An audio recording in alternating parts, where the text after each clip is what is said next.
వంటి బెనర్జీ గారిని మాట్లాడవలసిందిగా రిక్వెస్ట్ చేస్తున్నాం. Thank you. కొత్తపల్లిలో ఒకప్పుడు అప్పన్న స్వామి దేవాలయం.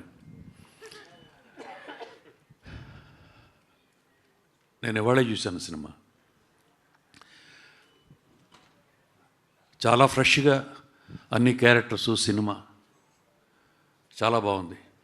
నేను చాలా సినిమాలు చేశాను, అండ్ నాతో పాటు రవీంద్ర విజయ్ కూడా చాలా సినిమాలు చేశారు.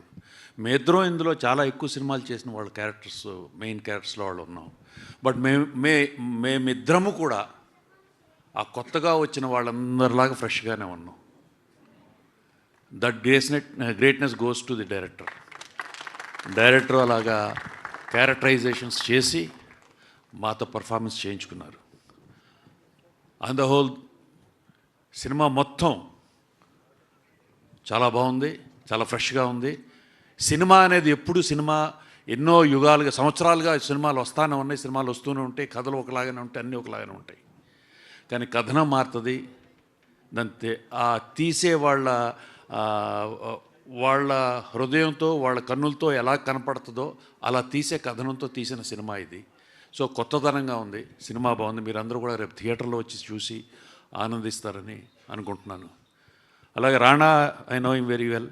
మా చిన్నప్పటి నుంచి బాగా తెలిసిన వాళ్ళం. తనకి ఎప్పుడు కూడా ఈ always had a very good taste, మంచి సినిమాలు, and is passion towards cinema. వాళ్ళ తాతగారిలాగా వాళ్ళ ఫ్యామిలీ మొత్తం ఈజ్ ఇంటూ ఫిల్మ్స్, ఎవ్రీథింగ్. వాళ్ళు సినిమాలు తీశారు, సినిమాలో సంపాదించారు, సినిమా ఇండస్ట్రీకి సంబంధించిన దాంట్లోనే డబ్బులు పెట్టారు. So they are always into films.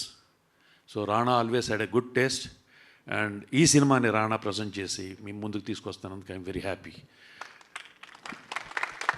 I wish the whole team very best of luck. Thank you. Thank you sir, thank you so much. Yes, ఇప్పుడు అందరూ